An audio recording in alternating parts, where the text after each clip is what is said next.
Oui. Ok, parfait. De toute façon, je vais l'annoncer. Donc, bienvenue à tous à ce webinaire sur l'abonnement parasitaire. C'est sûr qu'on aurait préféré le faire en présentiel, c'est beaucoup plus convivial, mais les circonstances obligent. On le fait sous cette forme-ci, cette année-ci, en espérant pouvoir faire différemment l'année prochaine. Donc, au niveau des présentations, donc, dans un premier temps, il y aura une présentation sur l'abonnement parasitaire par espèce, donc ovine, caprine et bovine. Ensuite, on vous présentera les résultats et les tendances de l'année 2020 pour ceux qui ont déjà participé à une première année d'abonnement parasitaire. Et puis ensuite, ce sera les modalités de participation. Donc pour ceux qui sont déjà inscrits, c'est simplement une continuité pour ceux qui veulent poursuivre. Et par contre, pour ceux qui découvrent l'abonnement parasitaire, pourront à ce moment-là s'inscrire également pour l'année 2021. Et nous terminerons ensuite par une séance de questions-réponses qui sera globale pour l'ensemble des présentations. Donc, nos orateurs, ce seront les docteurs vétérinaires Thierry Petitjean et François Klein. Thierry va davantage s'occuper de l'aspect abonnement parasitaire bovin, tandis que François sera plus orienté sur les espèces ovines et caprines. Alors au niveau des règles de bienséance pour que ça se passe bien, je vois que c'est déjà le cas, donc c'est de demander à tout un chacun, quand il ne prend pas la parole, de couper son micro, que pour les questions et réponses, donc qui se feront à la fin des présentations, peuvent se faire soit via le chat, et à ce moment-là, on relira vos questions, on y répondra au fur et à mesure, soit de lever la main pour à ce moment-là qu'on vous donne la parole et que vous puissiez à ce moment-là exposer votre question. Également, un élément important, c'est que cette vidéoconférence sera enregistrée de sorte que les personnes ne pouvant pas participer à ce webinaire puissent le voir a posteriori, vu que la vidéo dès demain sera disponible sur notre site internet. Également, si vous observez des difficultés à entendre et à suivre la vidéoconférence pour améliorer la qualité, c'est de couper sa caméra de sorte à améliorer la bande passante. Voilà, je vous souhaite une bonne formation et Thierry, je te donne la parole. Eh bien, merci.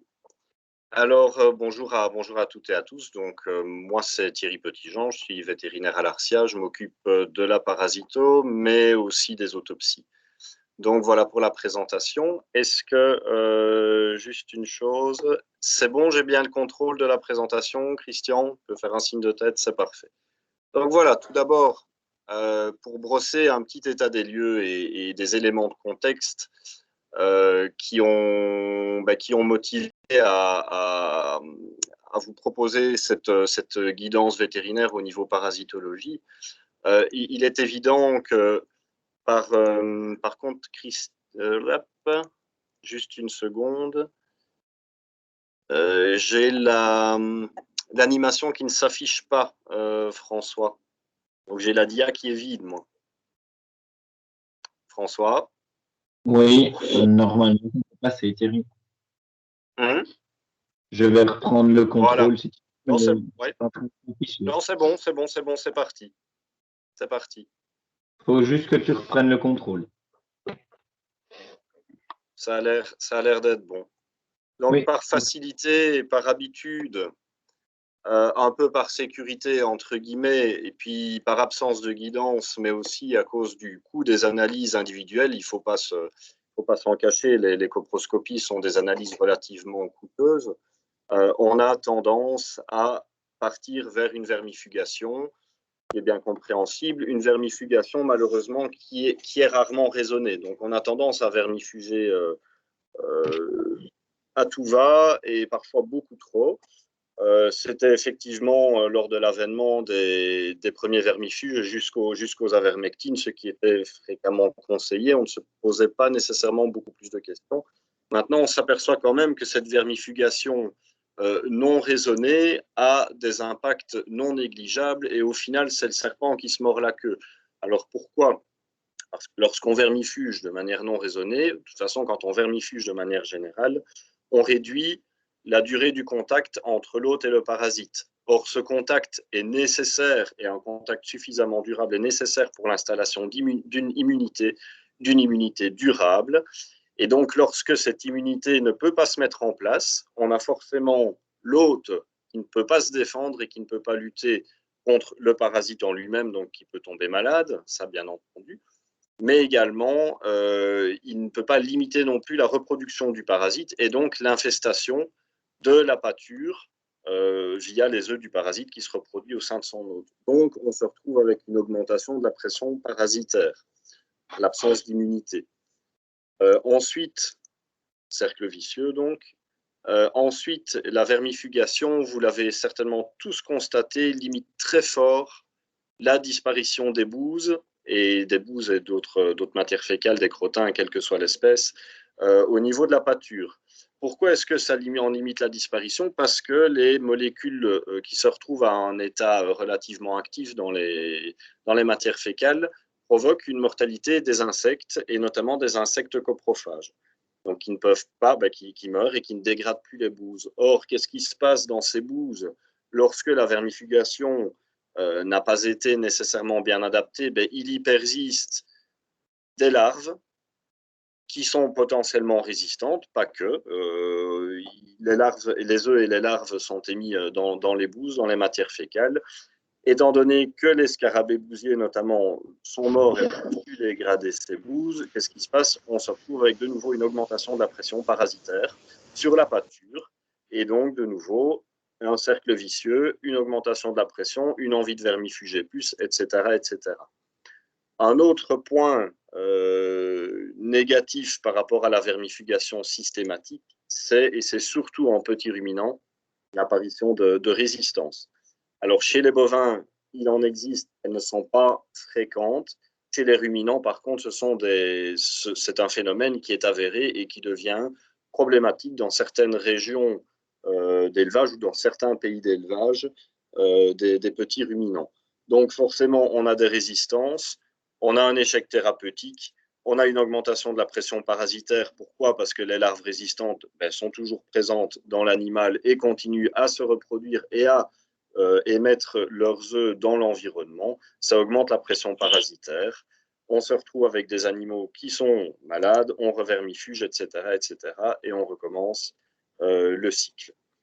Donc, nous nous retrouvons face à plusieurs enjeux pour résumer tout ça. Donc, nous avons des enjeux sanitaires avec les résistances, mais aussi avec une immunité que l'animal doit développer pour continuer sa production, pour limiter les pertes subcliniques et évidemment la maladie. Le vermifuge ne fera certainement pas tout. On a des enjeux économiques, donc de nouveau la production et également le coût du vermifuge. Les vermifuges, vous le savez tous, sont relativement coûteux quand ils sont employés sur des groupes importants. Alors, des enjeux sociétaux avec la volonté du consommateur de diminuer les intrants chimiques, et puis des enjeux écologiques qui ne sont pas des moindres, par notamment la mortalité en cascade. Donc, forcément, si on a une mortalité d'insectes, on a une mortalité des animaux insectivores, etc., etc. Et donc, également, un problème de résistance dans les bouses, de persistance de larves dans les bouses et de résistance. Je vois que j'ai perdu le contrôle, François. Est-ce que je vais le reprendre? Voilà. Donc, ici, voilà ce qui résume un petit peu, ce qui fait un petit état des lieux de la problématique.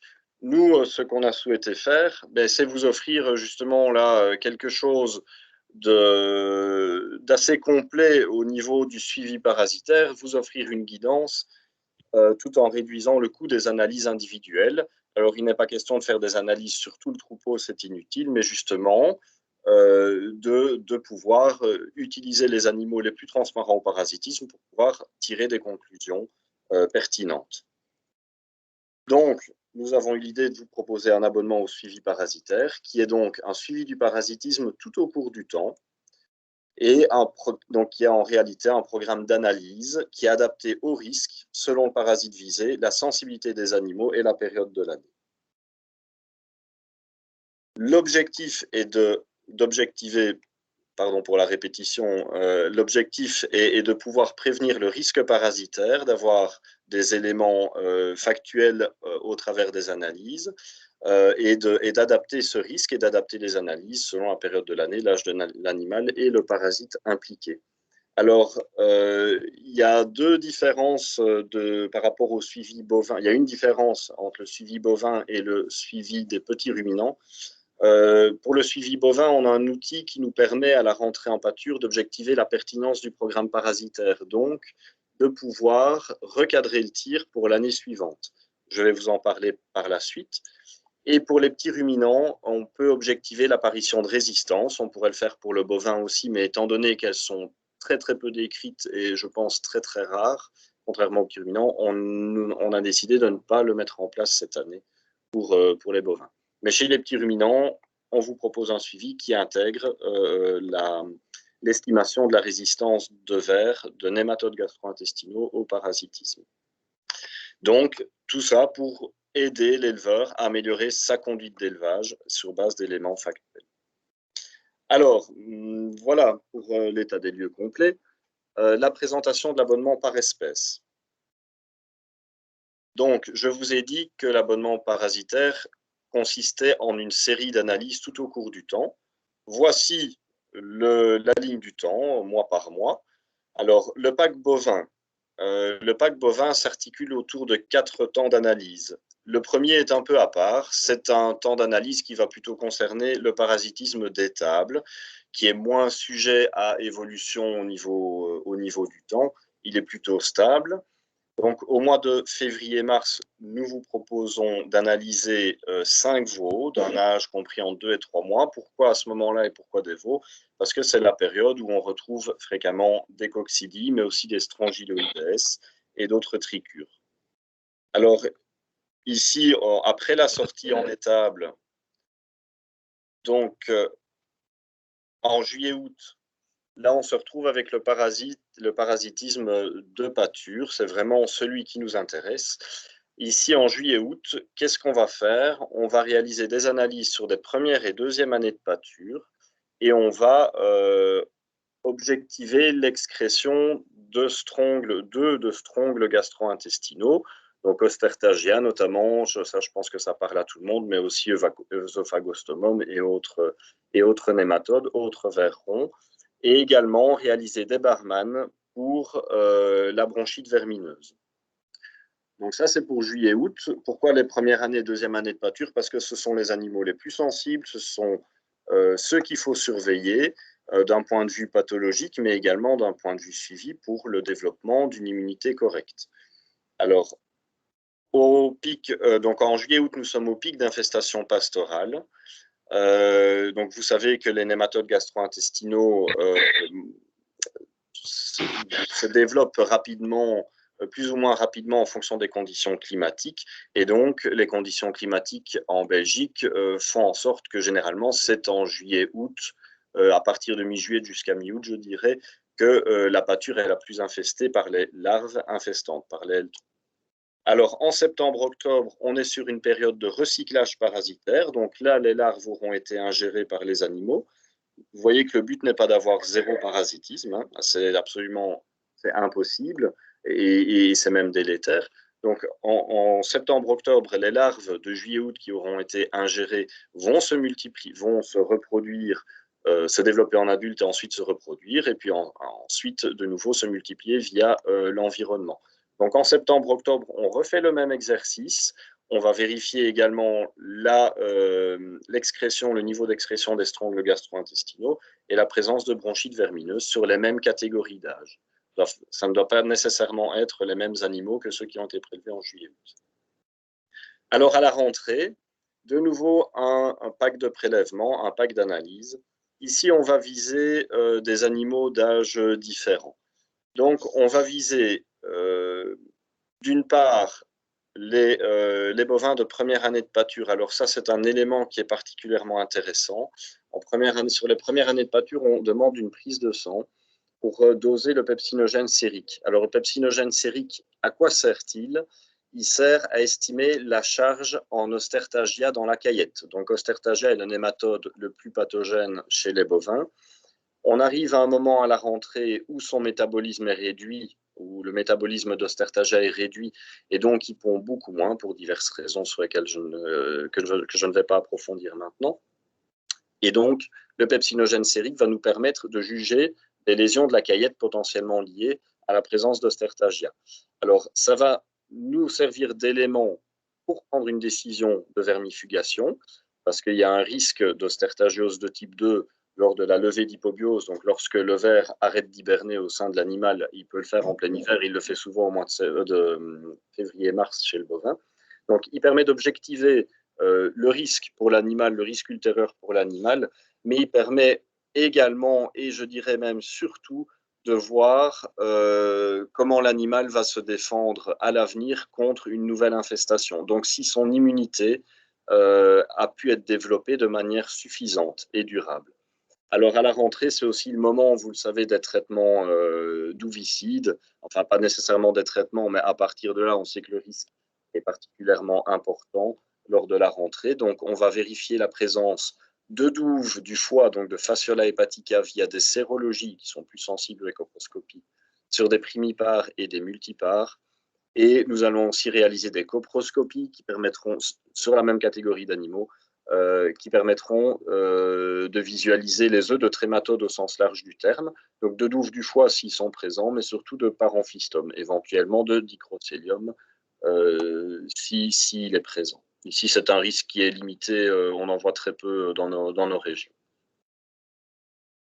Voilà. Alors, vous allez me dire, oui, mais tout ça, c'est bien beau. Qu'est-ce qu'on fait avec les résultats que vous allez nous donner? Ça a l'air bien compliqué. Nous vous fournirons un tableau d'interprétation des résultats dont voici un avant-goût. Je vous ai parlé de strongles gastro-intestinaux et de niveau d'excrétion des œufs. Alors, voilà un tableau d'interprétation. Alors, l'interprétation, nous, on ne vous dira pas, il faut vermifuger, il ne faut pas vermifuger. On vous présente un certain risque. C'est à vous, c'est au couple vétérinaire-éleveur d'estimer l'intervention, la pertinence de l'intervention à apporter. Ça peut être un changement de pâture, ça peut être de rentrer les animaux, ça peut être de vermifuger. Voilà, sur base de ces éléments fournis sous forme de tableau. Alors la sérologie Fasciola, je vous en ai parlé à la rentrée, bon ça c'est d'une interprétation particulièrement facile, hein. Ce sont des sérologies individuelles, hein. Ce n'est pas sur lait, c'est sur sang et en individuel. Et pour le pepsinogène sérique, ici c'est un tableau qui est un petit peu plus compliqué, on en reparlera après. L'interprétation doit nécessairement prendre en compte la moyenne des 5 dosages réalisés, mais également les résultats individuels lorsqu'ils sont supérieurs à 4 unités de tyrosine. Alors, à la fin de l'abonnement, donc à la fin de l'année ou au début de l'année suivante, on vous fournira un compte-rendu annuel qui sera donné sous cette forme. Vous voyez en haut les temps de prélèvement et verticalement les animaux concernés. Là où il est indiqué sans objet, c'est que ce sont des animaux qui ne sont pas concernés par ce temps de prélèvement. Ici, c'est une fiche qui a été réalisée pour un éleveur dont j'ai masqué le nom. Donc, c'est une fiche tout à fait concrète qui fait état dans la première colonne des coccidies, de la présence ou de l'absence de coccidies pathogènes, de trichures et de strongyloides. Je m'excuse, il y a une faute de frappe. En strongyloides, il manque le G, tout comme en bas à droite pour Fasciola, il manque le S avant le C. Pour le deuxième temps de prélèvement, c'est la même chose. Ça concerne les premières années et les deuxièmes années de pâture. Les strongles gastro-intestinaux, leur excrétion en œufs est exposée sous forme d'un histogramme.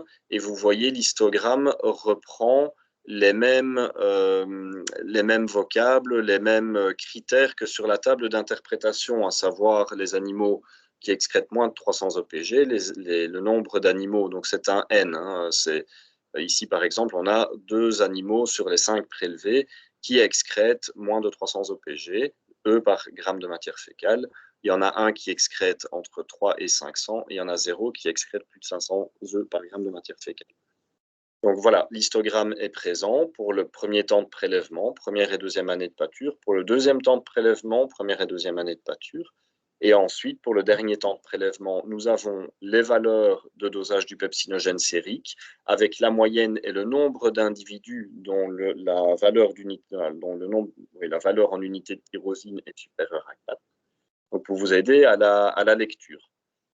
Pour les primipares et les multipares, dans le dernier temps de prélèvement, idem, vous avez aussi positivité ou négativité de l'analyse par rapport au trématode.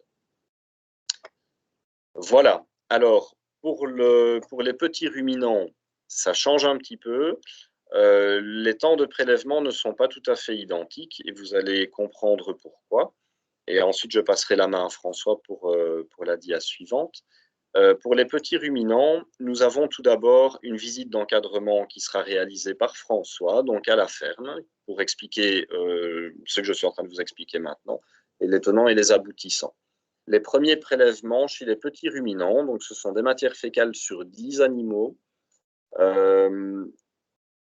Les premiers prélèvements sont réalisés au mois de mai. Pourquoi au mois de mai? C'est assez précoce, mais c'est une période particulière chez les petits ruminants. C'est une période de risque de nématodyrose. Nématodyrus, c'est un nématode intestinal de l'intestin grêle qui a la particularité, lui, contrairement aux autres, d'avoir besoin d'une période de froid pour pouvoir éclore. L'œuf a besoin d'une période de fraîcheur pour pouvoir éclore et c'est pourquoi on les retrouve beaucoup plus souvent au mois de mai.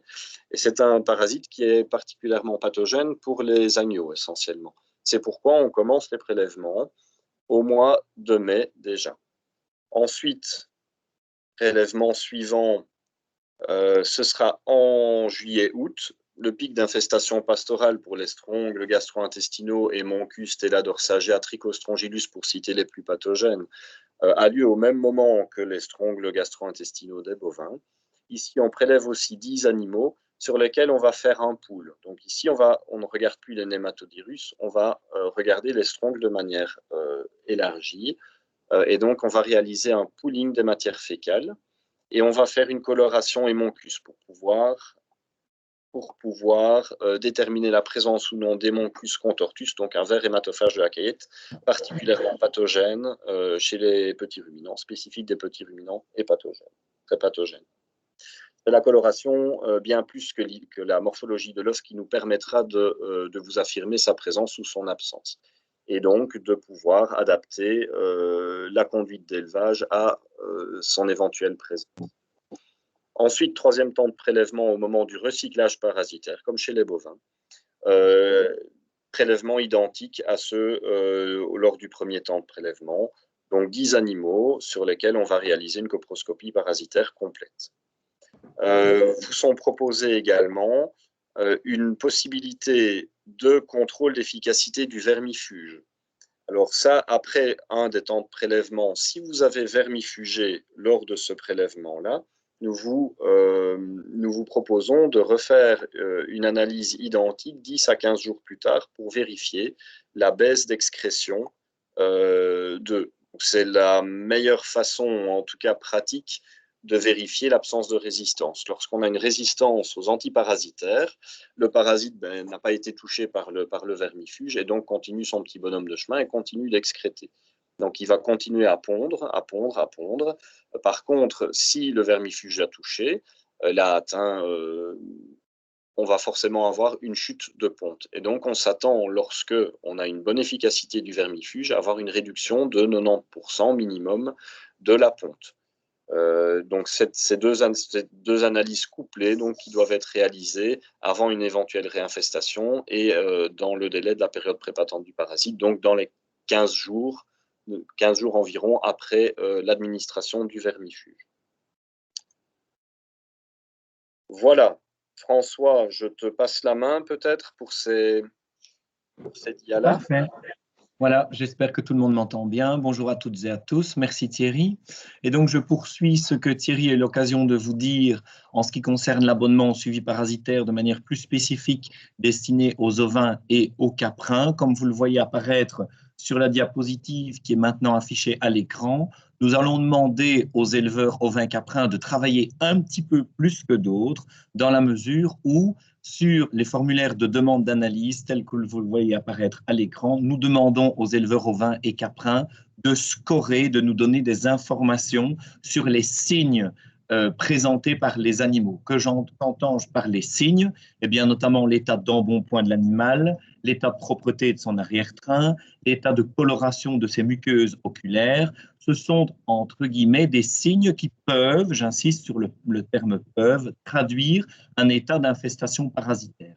Notre but est de pouvoir fournir aux éleveurs des éléments objectivés, pertinents, quant à l'excrétion parasitaire des animaux qui sont analysés et la qualité de leur observation. Et donc, est-ce que les signes observés chez les animaux sont bel et bien des traducteurs réels, des traducteurs véridiques et véritables d'infestation parasitaire au niveau des troupeaux?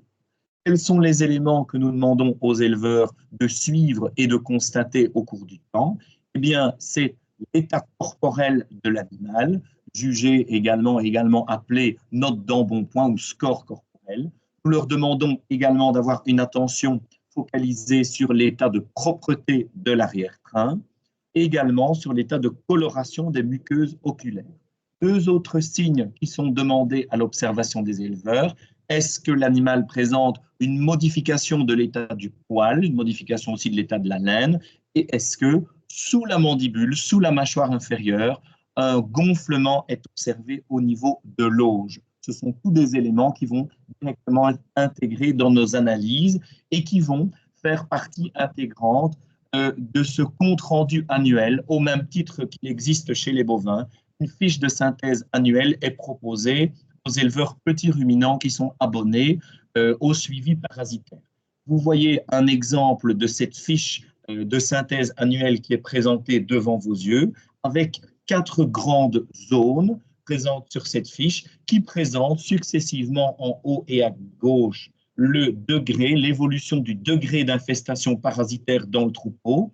Il s'agisse des strongles gastro-intestinaux, des niveaux d'excrétion de coccidie, mais également d'autres types de parasites comme les ténias, également qualifiés également appelés Moniasia.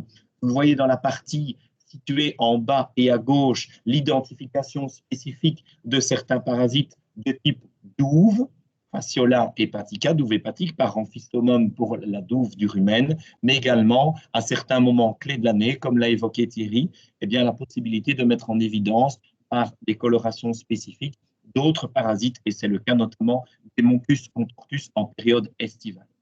La deuxième partie de cette fiche de synthèse annuelle fait apparaître en haut à droite l'évolution de ces scores, de ces éléments qui ont été relevés par les éleveurs et la possibilité aussi pour nous de mettre en évidence si ces scores sont fortement associés avec un état d'excrétion parasitaire.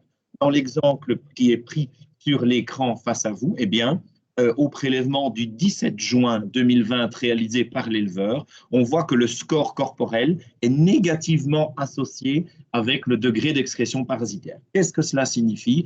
Eh bien, que les animaux les plus infestés par les parasites étaient remarqués par l'éleveur comme étant les animaux les plus maigres.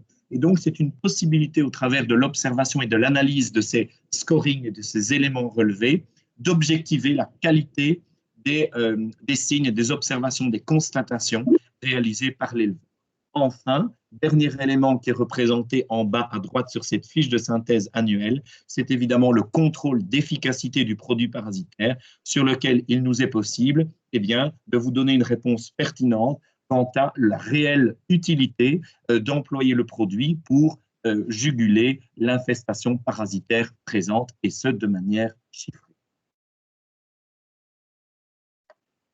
Voilà les différents éléments qui sont présents dans le document. Et je repasse maintenant la parole à Thierry pour la première partie des résultats et tendances de l'année 2020. Oui, voilà. Merci François. Alors, on va commencer donc par définir les tendances de l'année 2020 dans l'espèce bovine.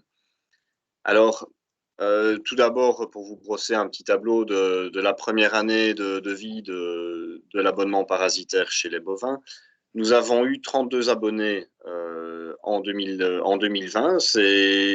On a été assez étonnés de l'engouement. Vous allez me dire que 32, c'est peut-être pas fantastique, mais on n'a pas fait beaucoup de publicité, entre guillemets, par rapport à ça à cause du Covid. Donc, on a été un petit peu freiné par rapport à notre motivation à vous transmettre toute cette, tout ce beau suivi de guidance. Mais malgré tout, le message a quand même pas mal passé. On a eu pas mal de contacts. Alors, on a une très bonne adhésion des vétérinaires et des éleveurs, et la motivation, ça c'est vraiment chouette, a été assez bilatérale. Autant certains vétérinaires motivent leurs éleveurs avec des arguments vraiment percutants, pertinents. Autant certains éleveurs veulent revoir leur conduite eux-mêmes et vont alors vers leur vétérinaire pour leur demander l'intérêt et pour se renseigner. En tout cas, leur demander l'intérêt, je ne sais pas, je pense qu'ils en sont déjà conscients, mais en tout cas, vont vers leur vétérinaire pour les aider à la réalisation de l'abonnement parasitaire. Donc, il y en a quand même une prise de conscience générale de la nécessité d'une meilleure gestion du parasitisme. Alors, au niveau des résultats et des tendances pour l'année 2020, je vais à chaque fois vous les décrire. Je vais vous décrire les résultats par groupe de parasites. Et préalablement au graphique de résultats, je vais vous représenter la fiche récapitulative pour vous rappeler où on se situe et où se situe l'information dans la fiche que vous recevrez à la fin du bilan. Donc ici, je vais commencer par les strongles gastro-intestinaux, dont vous voyez tous les œufs en haut à gauche, là. Enfin, tous les œufs, c'est pas exhaustif, mais il y en a déjà un paquet. Donc, les strongles gastro-intestinaux, on les visualisera dans le deuxième temps de prélèvement, donc en juillet, août et en septembre, octobre, sur les premières et deuxième années de pâture. Ils seront transcrits sous forme d'histogramme par le nombre d'animaux présentant un certain niveau d'excrétion. Alors, les résultats pour l'année 2020, vous voyez un histogramme par un tableau par catégorie d'âge. Donc à gauche, les premières années de pâture et à droite, les deuxièmes années de pâture. Ensuite, la barre bleue correspond au pack de prélèvement de juillet-août et la barre orange adjacente et correspond au pack septembre-octobre. J'ai catégorisé volontairement les différentes barres selon le tableau d'interprétation des résultats qui vous est ou qui vous sera fourni. Donc un niveau d'expression faible, moyen ou élevé. Pareil, ici en dessous de chaque histogramme, vous voyez apparaître en dessous des barres faibles, moyen et fortement excréteurs. Alors, qu'est-ce qu'on peut voir, c'est que, quelque part, c'est bien normal, on a une augmentation des troupeaux parasités en septembre-octobre. Vous voyez que le nombre de troupeaux, donc ici, on est bien à l'échelle troupeau, hein, pas à l'échelle individuelle, donc à l'échelle troupeau, à l'échelle lot, première année dans le troupeau. L'excrétion nulle diminue, donc on a moins de troupeaux qui n'excrètent rien du tout. Donc on a plus de troupeaux qui excrètent des parasites, donc qui se sont contaminés, ce qui est normal. Ce qu'on peut observer, c'est qu'on a une augmentation, d'accord, du nombre de troupeaux parasités, mais essentiellement une augmentation des troupeaux faiblement excréteurs, donc qui excrètent moins de 300 OPG, 300 œufs par gramme de matière fécale. Donc avec un risque de contamination de l'environnement assez faible. Une contamination de l'environnement assez faible et donc un risque relativement faible pour les animaux qui se trouvent dans cet environnement contaminé entre guillemets. On voit aussi que le nombre d'animaux de l'eau moyennement excréteurs et fortement excréteurs diminue aussi entre le premier pack de prélèvement juillet-août et le deuxième septembre-octobre. J'en tire pas de conclusion. Au niveau anamnèse, on manque un peu de données, donc je ne tire pas de conclusion par rapport à ça, mais vous allez voir par la suite que on peut quand même se faire une petite idée de ce qui se passe et je pense que vous avez certainement une idée assez précise. Ensuite, pour la bronchite vermineuse, donc, dont la présence ou l'absence sera vérifiée aussi en juillet, août et en septembre, octobre, et dont la réponse se trouve ici entourée de rouge, positif ou négatif. En juillet-août, on a déjà 25% des lots de première année, puisque ce sont sur les premières années que l'on va vérifier la présence de dictyocole. On a déjà 25% des troupeaux qui sont positifs et 75 négatifs. On a déjà 25%, maintenant c'est peut-être bien faible par rapport à tout ce qui est vermifugé de manière systématique. En septembre-octobre, on a une diminution du nombre de troupeaux positifs. Ensuite, pour les trématodes, donc les douves, donc Fasciola hepatica, Paramphistomum et Dicrocelium, dont on va vérifier la présence et l'impact éventuel lors du dernier temps de prélèvement, c'est-à-dire à la rentrée en pâture, à la rentrée à l'étable, pardon, au mois de novembre habituellement. Pour les trématodes, donc sur les primipares et les multipares, la réponse se trouve en bas à droite dans votre tableau récapitulatif sous forme de résultats purement qualitatifs, oui, et non quantitatifs. On remarque que les sérologies Fasciola hepatica, donc douves du foie, sont positives dans près d'un troupeau sur deux. C'est assez interpellant. Près d'un troupeau sur deux est positif à Fasciola hepatica. La sérologie révèle une infestation assez contemporaine, car les anticorps détectés disparaissent au bout de 3 à 6 mois. Donc, ce n'est pas une infestation de l'année précédente, c'est une infestation contemporaine. Pour Paramphistomum, on est à peu près sur les mêmes niveaux de positivité, quasiment un troupeau sur deux, un petit peu plus. Ce qui finalement n'est pas normal, puisqu'on est quand même sur un cycle assez similaire et qui fait intervenir le même environnement et le même hôte intermédiaire. Si on a de la douve du foie, si des animaux porteurs de Paramphistomum ont pâturé à cet endroit-là, ben, il est bien possible que des limnées soient également porteuses de cercaire à Paramphistomum. Donc voilà, près d'un troupeau sur deux, positif pour l'un comme pour l'autre. Alors ensuite, au niveau du pepsinogène sérique, toujours au niveau, lors du 4e temps de prélèvement, lors de la rentrée à l'étable, donc sur prise de sang, les valeurs individuelles, la moyenne et le nombre d'individus dont la valeur du dosage est supérieure à 4 sont indiqués dans le cercle de droite. Pour le pepsinogène sérique, c'est assez intéressant. Alors, je vais peut-être prendre un tout petit peu de temps pour vous expliquer le tableau d'interprétation. Donc, vous avez en haut la moyenne, en orange, en vert et en rouge. Vous allez me dire que la séquence des couleurs n'est pas habituelle. On est habitué à vert, orange et rouge. Et voilà pourquoi. Lorsqu'on a un lot dont la moyenne est inférieure à 1,2 unités de tyrosine, vous voyez en dessous, on considère, alors l'animal il n'est pas parasité ou très très faiblement, mais en tout cas le contact parasitaire a été insuffisant pour mettre en place une immunité. C'est-à-dire que donc, ce sont des animaux qui gardent une sensibilité accrue, qui gardent potentiellement une sensibilité accrue au parasitisme pour l'année suivante, mais également, si rien ne change, pour l'année d'après, l'année d'après, l'année d'après. C'est comme ça qu'on en vient parfois à promouvoir une vermifugation systématique d'un troupeau laitier en production. Parce qu'on est sur des animaux qui n'ont pas eu de contact suffisant. Alors pourquoi le contact a-t-il été insuffisant ? Ça peut être parce que les animaux ne sont pas sortis en pâture lors de leur première année de vie ou précédemment, parce que la pâture n'était pas infestée, ça c'est quelque part très bien aussi, à partir du moment où on peut y ressortir des animaux sensibles, ben, il n'y a pas d'infestation, tant mieux. Mais ça peut être aussi lié à l'administration systématique de vermifuges de longue durée d'action, puisque ce vermifuge va annihiler le contact entre le parasite et l'hôte. Et donc, du coup, ben, l'immunité ne peut pas se mettre en place. Si vous administrez une avermectine à un animal, la rémanence est de 3 à 5 semaines, en tout cas une lactone macrotypique. La rémanence est de 3 à 5 semaines, donc ça signifie que pendant 3 à 5 semaines, l'animal n'aura pas de contact avec Ostertagia. Or, pour développer une immunité correcte,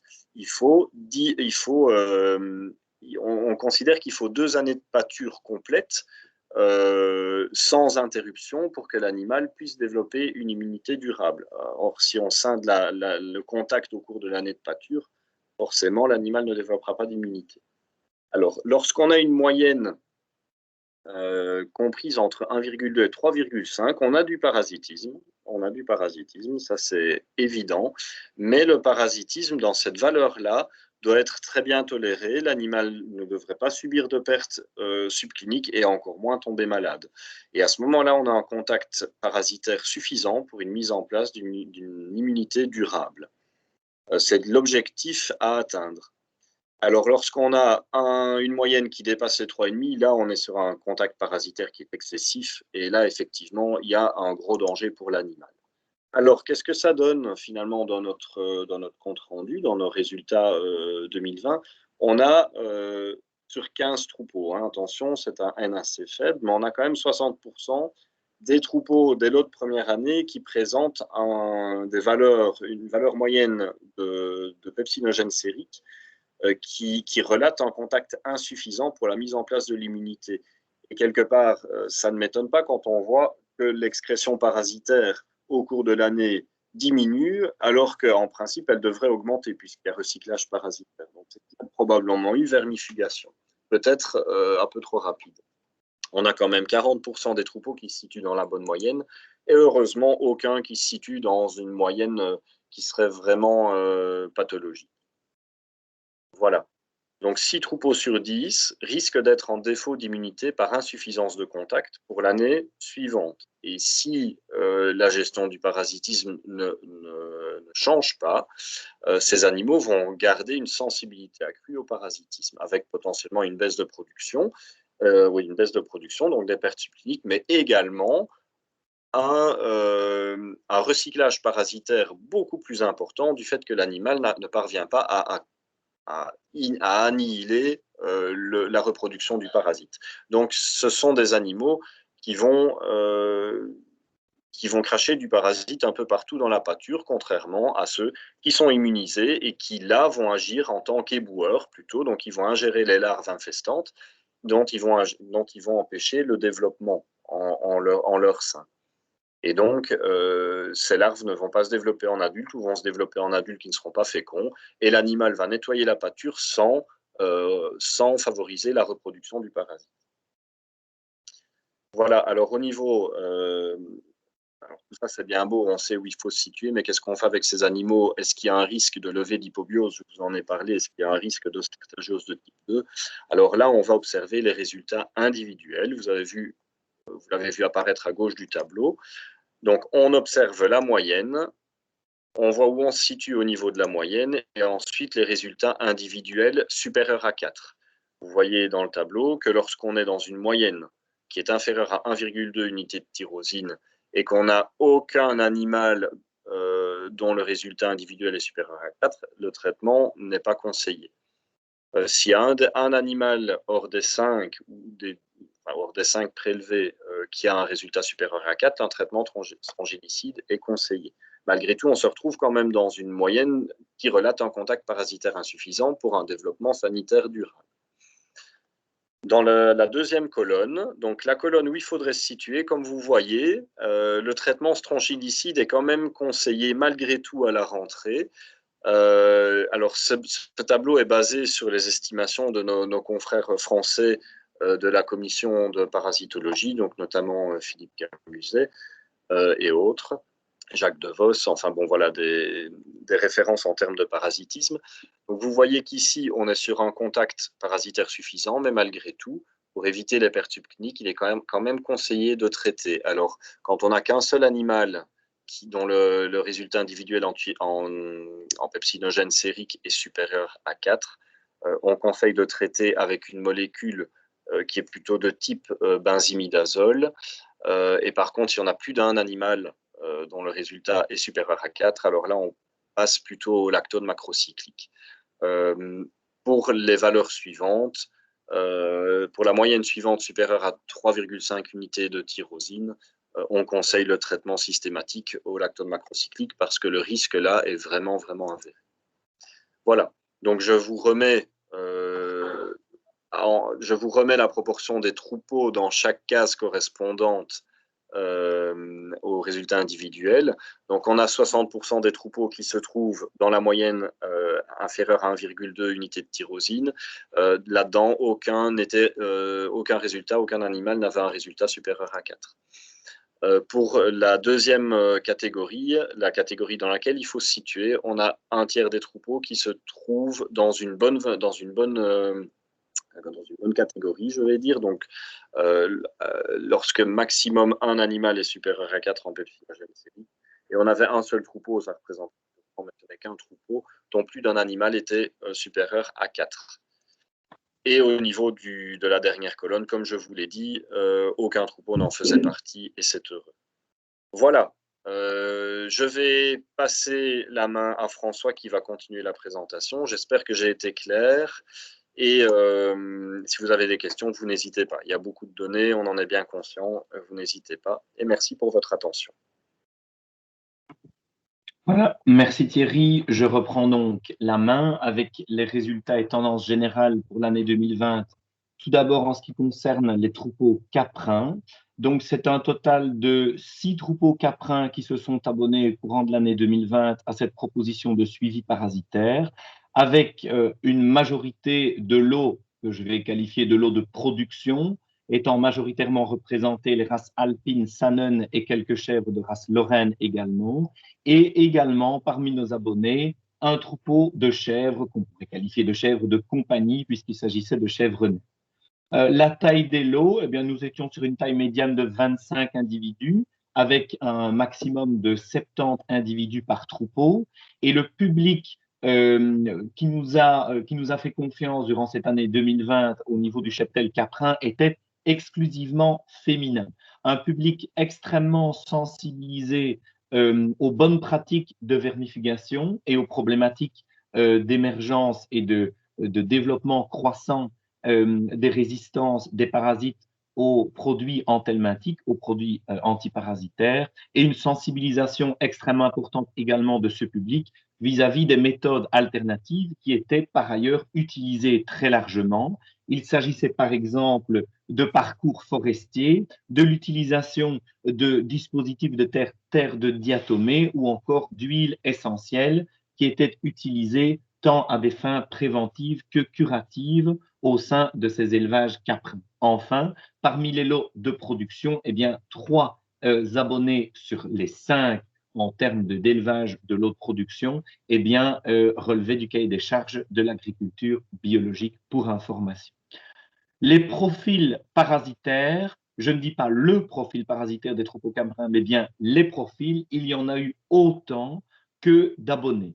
Autrement dit, il y a eu une extrême variabilité dans l'évolution des données tout au long de l'année de suivi au sein des différents troupeaux caprins qui ont été suivis dans le cadre de cet abonnement parasitaire. Le degré d'excrétion parasitaire a connu cependant peu de variabilité au sein d'un troupeau, certainement lié au fait qu'il ne s'agissait jamais d'introduire dans le troupeau des animaux en première année, dans la mesure où les chevrettes ne sont pas mises au pâturage. Il s'agissait donc systématiquement d'animaux adultes au sein desquels peu de variabilité dans les niveaux d'excrétion parasitaire était constatée. Comme l'a expliqué Thierry en ce qui concerne les troupeaux bovins, un effet cumulatif a été observé en cours de saison. Donc le niveau, si on peut dire le niveau d'excrétion et donc indirectement le niveau d'infestation parasitaire s'est évidemment chargé au fil du temps dans une population caprine au sein de laquelle les problématiques de strongles gastro-intestinaux étaient vraiment les problèmes numéro 1. Autrement dit, les niveaux d'excrétion de Moniasia et de Coccidia, tant pathogènes que non pathogènes, restaient faibles à modérés. Les profils OPG, en termes d'excrétion parasitaire, étaient extrêmement dépendants de la conduite et des méthodes employées par les chevriers pour prévenir, voire traiter tout au long de l'année les soucis de parasitose digestive rencontrés dans le troupeau, ce qui a expliqué que derrière, il y ait autant de diversité dans les profils rencontrés. En ce qui concerne les douves, eh bien, la douve hépatique et douve durumène a été mise en évidence dans un troupeau sur les 6 troupeaux abonnés. En ce qui concerne la coloration hémoncus réalisée en période estivale, elle s'est révélée positive et marquante sur 50% des troupeaux suivis, donc au moment de prélèvement réalisé. En ce qui concerne les éléments de scoring suivis, de manière tout à fait homogène dans les troupeaux caprins qui ont bénéficié de l'abonnement en 2020, il a été constaté que le score corporel était significativement impacté par le degré d'infestation parasitaire des troupeaux. Ainsi, les chèvres les plus impactées par le parasitisme étaient systématiquement les animaux les plus maigres et étaient également caractérisés par un poil, un état de poil qui était modifié, c'est-à-dire un poil beaucoup plus terne et beaucoup plus cassant. Ça, c'est une variable qui s'est rencontrée de manière homogène dans les troupeaux caprins suivis. Enfin, en termes d'efficacité des vermifuges, ce sont 2 molécules qui ont été testées en termes de vérification de leur efficacité dans les troupeaux caprins, à savoir le Panacur et l'Eprinex, avec des niveaux d'efficacité parfois fort différents d'un troupeau à l'autre, même s'il s'agit de la même molécule. Je ne reviens pas évidemment sur des éléments qu'a évoqué Thierry en entrée de jeu, avec un historique, une fréquence d'utilisation de vermifuges qui impacte bien entendu le niveau de résistance des vers présents dans l'environnement des animaux et bien entendu aussi le niveau d'efficacité des produits vermifuges qui peuvent être employés par la suite. Des éléments que je trouve intéressant de vous consigner également, ce sont les retours que nous ont donnés ces éleveuses, puisque le public était féminin au niveau des troupeaux caprins, sous forme de qu'est-ce que leur a permis de réaliser l'abonnement. Eh bien, l'abonnement leur a permis, disent-elles, de traiter de manière ciblée, individualisée, les animaux du troupeau sur base des résultats OPG et sur base de leurs observations, leur a permis, en tout cas dans un troupeau, de mettre en évidence la présence de douves, leur a permis également de valider l'efficacité de l'utilisation de méthodes dites alternatives, pour certaines, bien entendu, aussi de valider l'efficacité du vermifuge, quand pour d'autres, ça a été l'occasion plutôt de remettre en question l'efficacité des produits employés. Et enfin, pour certains, et certains nœuds en particulier, eh bien, ça a été tout simplement de mettre en évidence l'incitation qu'a l'abonnement à prélever régulièrement, à suivre de manière dynamique le niveau d'infestation parasitaire du troupeau tout au long de l'année.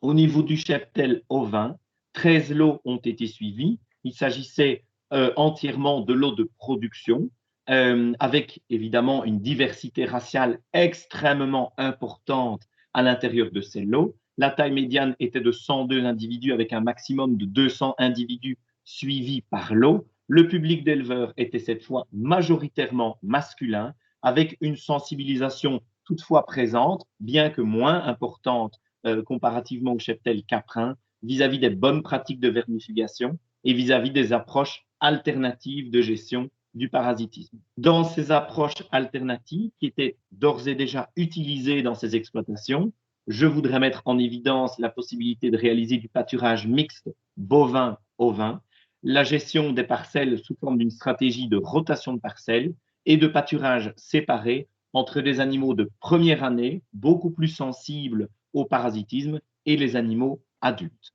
Enfin, dans les animaux suivis, dans les lots suivis, eh bien seulement 2 lots sur les 13 relevaient du cahier des charges de l'agriculture biologique et un élevage était un élevage mixte ovin-caprin.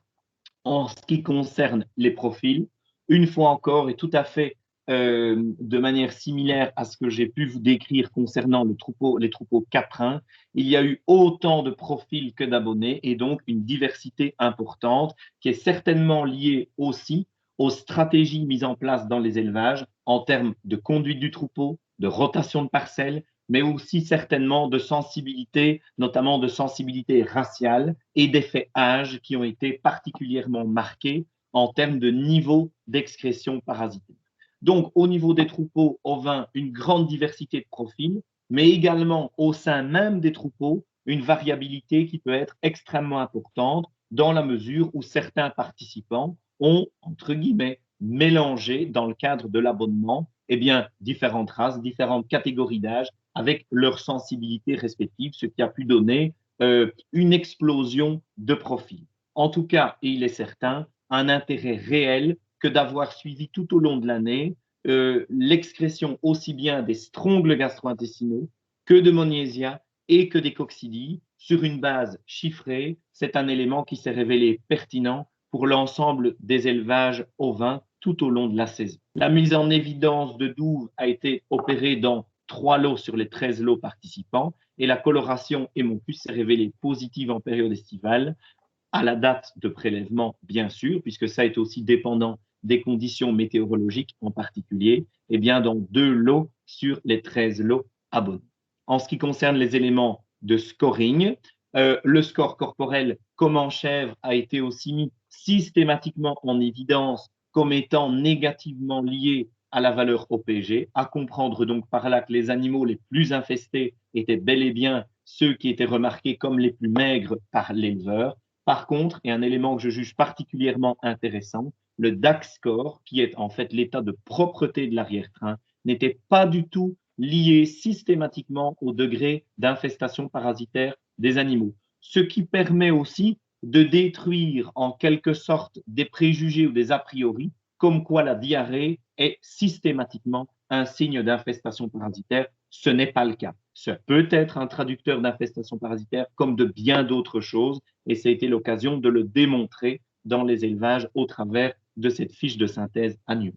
Enfin, en termes de contrôle d'efficacité du vermifuge, 3 produits essentiellement ont été testés, à savoir le valbazène, le sidectin et le flukiver combi, dans des degrés d'efficacité qui sont tout à fait variables d'un élevage à l'autre. Et je m'interdis donc volontairement, dans le cadre de cette présentation, de venir devant vous avec des éléments tout faits et en prétendant donc qu'un vermifuge plutôt qu'un autre est particulièrement efficace. C'est évidemment un élément qui est élevage dépendant et historique d'élevage dépendant.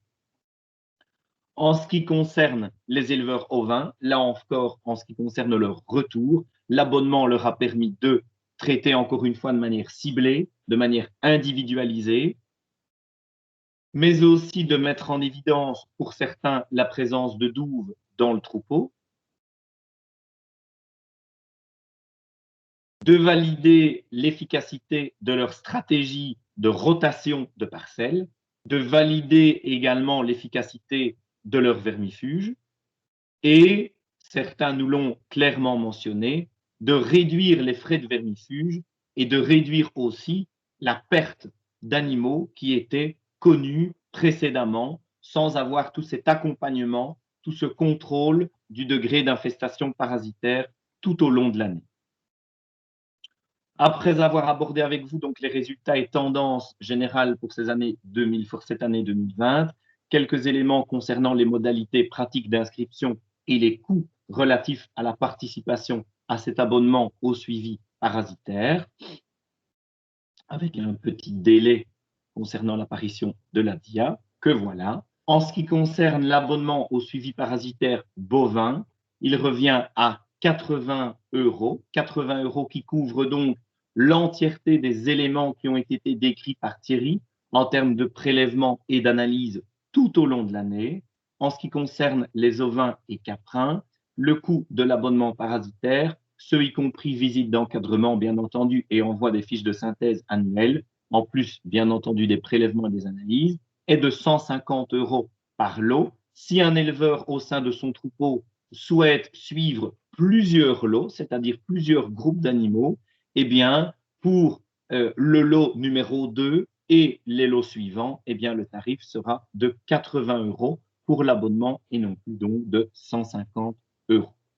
En ce qui concerne les modalités pratiques d'inscription, elles sont évidemment très simples. Première étape, prendre contact avec nous. Ceci, vous pouvez le faire tout simplement par téléphone, mais également par mail, avec les coordonnées qui sont affichées sur votre écran. Donc, le numéro de téléphone fixe de l'Arcia Aciné, mais également l'adresse mail que vous pouvez bien entendu utiliser. Ensuite, vous recevrez après ce contact un contrat d'abonnement pré-rempli avec vos coordonnées. Il vous suffira de compléter et de signer ce contrat d'abonnement pré-rempli qui vous sera envoyé par mail pour accord et, si je puis dire, la procédure d'adhésion à l'abonnement au suivi parasitaire sera ainsi lancée.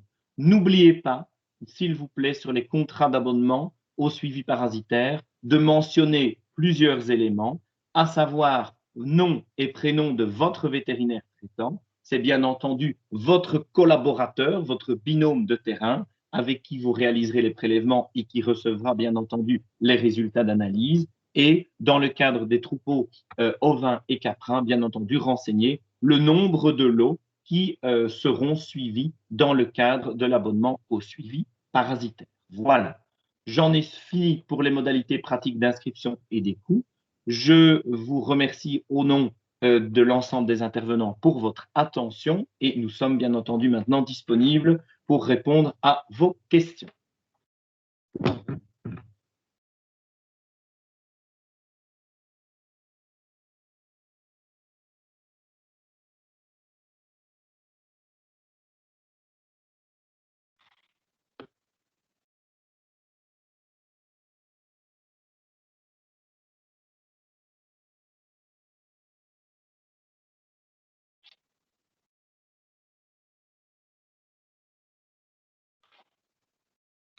Donc, si vous avez des questions, n'hésitez pas, hein, soit via le chat et à ce moment-là, on les relayera, ou bien en levant la main simplement et on vous donne la parole.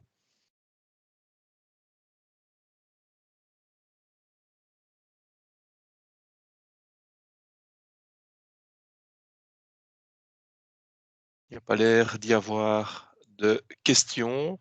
Donc, un tout grand merci à Thierry et à François pour leurs excellentes présentations. Et donc, n'hésitez pas. Merci aussi à tous ceux qui ont participé à ce webinaire. Et donc, même si après cette formation, vous avez encore des questions, n'hésitez pas à revenir vers nous. Hein. Les contacts vous ont été donnés. Et donc, on pourra à ce moment-là y donner suite de manière personnalisée en fonction de vos demandes et de vos besoins. Voilà, je vous souhaite une excellente après-midi à tous et à toutes.